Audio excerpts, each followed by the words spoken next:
Hi, I'm Charles with AniCap. Today's story begins with a young man named Ivan working on one of his comics where a devil god attempts to destroy the world, and the hero, Ivanhoe, fights to stop it.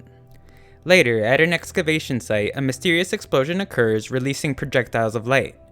While putting the finishing touches on one of his comics, we see that something is watching Ivan. Once finished, a portal opens in his room and one of the projectiles of light pushes him through. Ivan wonders if he is hallucinating from sleep deprivation, or perhaps time traveled considering the costume he now has on. Either way, he is glad to see he is no ordinary person.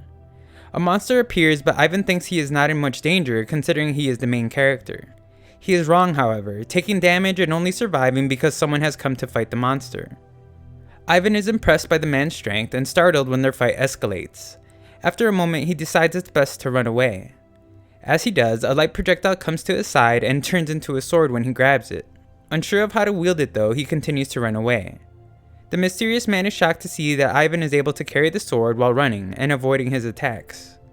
With a little luck, Ivan is able to land a blow on the monster, causing a massive explosion. We then see him as he wakes up and begins to believe he had only been dreaming. However, moments later he meets a tiny mysterious creature, making him realize that it wasn't a dream after all. An onlooker takes a picture of his celebration and makes note of how there are too many crazy people in the city nowadays. Later, Ivan attempts to feed the animal and shows it where it can use the bathroom. It is very displeased, revealing its name to be Jerome, the divine beast that protects the formation. He explains that the devil god and his monsters called demon winds were sealed in the heterodox world by the primordial formation. Jerome has been protecting the three worlds for millions of years. Ivan is a bit confused by his name, which offends Jerome, so he reminds Ivan that he saved his life by giving him Excalibur. He goes on to explain that the seal is weakening, allowing more and more demon winds to go through the rift to the three worlds. Rifts are portals between the three worlds and the heterodox world, created by energy instabilities. Jerome says the rifts themselves are safe, especially considering that Ivan is a chosen one, as he is able to see demonic monsters and spirit beasts. Most importantly though, he has the power to save the world, and it is his responsibility to enter the rift and defeat the demon winds. Ivan wonders how they can fix the weakened seal, but Jerome is hesitant to answer. Just then, Ivan gets a call from his landlord demanding the rent, but he doesn't have it yet, so he must go work for him. We get a glimpse of the contract that Ivan must agree to that formally makes him a demon wind hunter named Nightsword. Elsewhere, we see that the mysterious man Ivan had encountered before finds out there is a new slayer. Nightsword had been credited with eliminating the sheep-headed monster, and he makes the connection that it was Ivan. The other hunters chat about how terrible it is for someone to rob someone else's demon wind, upsetting the man greatly. Later, Ivan remembers that there are two divine beasts to protect the formation as he spots someone he believes to be Jerome's brother. Jerome says it's not and that it is actually a bubble, the dumbest spirit animal in the three worlds. Ivan thinks they're pretty similar, but Jerome disagrees. He continues to make food deliveries when a girl who reads the hunter's chat on her phone falls, only to be caught by Ivan. He has other concerns, however, as he rushes to rescue two spirit animals, only to realize it was unnecessary. Ivan quickly develops a reputation for being a doofus by the other hunters, for his lack of knowledge on the law of the chosen one. He has also been getting on the news for his abnormal behavior, considering normal people can't actually see the spirit animals. The other hunters then receive a mission to arrest Nightsword for violating the law of the Chosen One and severely influencing civilian life. At his trial, it is explained that the only way hunters are able to register on their voice or app is by reading the law of the Chosen One first. Ivan reveals that he has never heard of this app and never read the laws either. Considering it is his first offense, they decide to only give him a fine. The man then closes the Foreign Affairs department and changes it to the Spiritual Pet Registry department. He is shocked to see that Jerome's registration form reveals him to be a Formation Protection Divine Beast. Ivan notices their astonishment and proudly proclaims Jerome as his spiritual pet. The men then wish him luck on his mission, but laugh uncontrollably behind his back, as they can't believe how Ivan can think such an odd-looking creature could be a divine beast. Ivan is glad to hear that he isn't the only one who thinks Jerome looks like a deformed bubble. Jerome reminds him that they must keep his identity a secret, and the two leave. Outside, two others discuss how the mysterious explosion has yet to be solved and how no one wants to take the mission. Later, it is explained that prophetic jades determine a chosen one's power and are what separate them from regular people. A floating wall determines the strength of a chosen one's prophetic jade. Those that pass have a color reflected back to them, However, those that are too weak have no color at all. The strongest are shown the color gold, and there has only ever been one person to get it. This person is known as Skeleton Genie.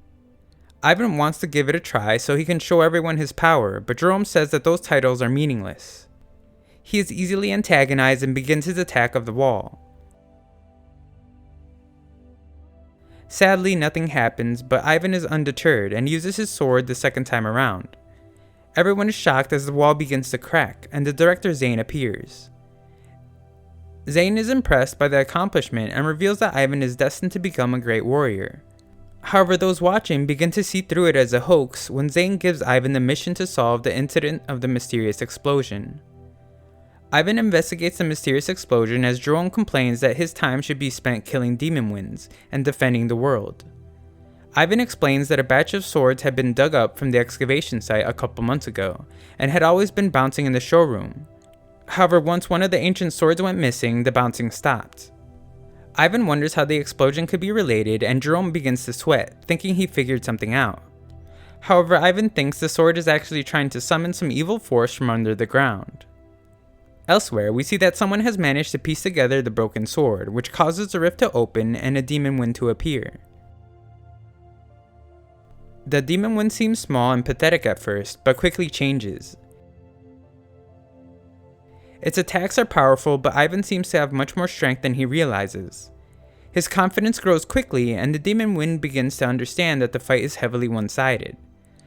However, the fight turns again as Excalibur begins to crack, and Ivan is overpowered. A mysterious girl appears and puts her immense strength on display as she easily destroys the demon wind. Later, Jerome laments how his plan had failed since Ivan is completely fine and the Excalibur ended up breaking.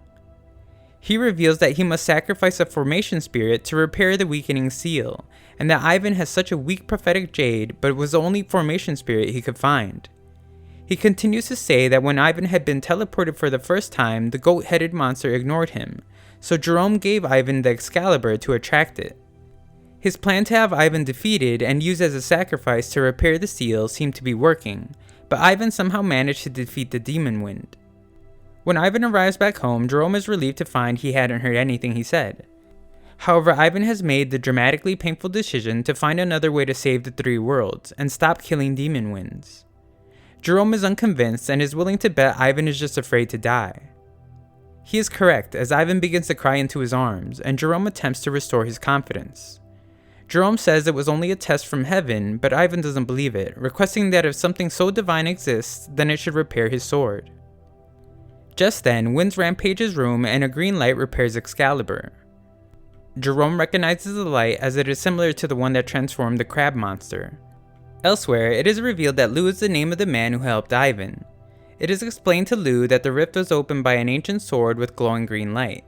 He begins to wonder if it was also responsible for the explosion, considering it must be very powerful. He recalls a story told by his grandfather of an ancient city sinking into the ground, and that under the ruins a great secret is buried. He would like to know where the sword is, but is told that it had mysteriously disappeared. Jerome wonders what could have been powerful enough to restore the Excalibur, and Ivan says that it must be because he is the chosen one favored by fortune. Ivan refers to ancient mythology to conclude that he must have guardians as he thinks about the mysterious girl. Elsewhere, we hear that Lu has successfully suspended excavations at the ruins, so that all focus can be put on investigating the explosion. He then receives a message stating that the Moonlight University mission had been completed by Skeleton Genie and Night Sword. Skeleton Genie is known for never teaming up with anyone, so this news greatly boosts Ivan's reputation. The gossip continues to spread as people wonder if Lu will forgive Night Sword for robbing his monster earlier, or would they eventually fight in a showdown. Later, we watch as Jerome fights a battle of his own, coming out victorious, but is a bit embarrassed when Ivan arrives, proudly saying that he used the tray he had prepared. Jerome lies, saying he has not used it in that way and was just taking care of the plants. Just then, Lu arrives and receives an unintentional gift from Jerome. Lu cleans up as his uncle asks why he pays special attention to Night Sword, and he reveals that it is his intuition. Lu believes that Ivan is strong, but sometimes has his doubts, and begins to consider whether or not to have Ivan join him in hunting a demon wind to see for himself. Outside Lou's door, Jerome wonders how someone as rich as him would live in the same shabby apartment complex as Ivan. He also questions if the housewarming gift Ivan has chosen is such a good idea, and Ivan can't see any reason why it wouldn't be. When he enters, Ivan is surprised to see that he must first go through a disinfection room. Lou tells his uncle to keep the inspection low-key and to be careful to not expose his identity as another chosen one, as that is very important. However, Ivan remembers him right away, calling him his ghost-headed monster buddy. Lou doesn't seem very impressed with Ivan's gift, but his uncle is able to appreciate it much more, even having a hard time finding the best place to put it. Ivan's exploration of the room leads him to find some precious stones, which Lou explains are called Demon Wind cores. They appear after a Demon Wind's death, and Ivan has earned one as well. He had disappeared after eliminating the goat-headed monster, and Lou kept it for him. Lou's uncle reveals that the monster was a 3-star, and its core is actually very valuable. Ivan explains that they both fought the monster so they should both share, and Lou declines, however Ivan does not accept that answer. As the two walk together, the others once again gossip as they never thought they would see Night Sword and Knightly Marquis get along. Lou cleans off Ivan's residue as Ivan receives an offer of 350 shells for the 3-star Demon Wing core. He refuses the offer, and the man is shocked to hear that the reason is because it's too much and will only take 250.